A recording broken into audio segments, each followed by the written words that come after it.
والاخير محمود عباس يروح ياخذ اللقب. بالله عليك رايح فين؟ هتكسروا؟ ها؟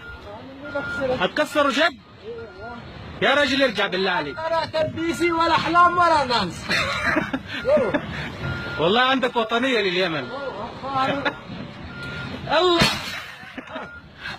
طب اديله واحده تاني، اديله واحده تاني عشان نتاكد انه انكسر. اوف.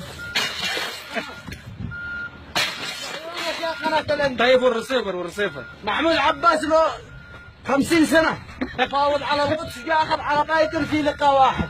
وين الرصيفر؟ الله يهديك يا ابو راضي، الله يهديك.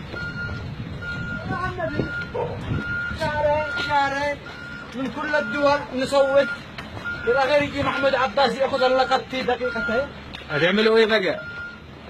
لكن هي من حق عمار. اوف. الله يهديك يا ابو راضي، الله يهديك. بعد اليوم بعد اليوم. ده من ابناء اليمن.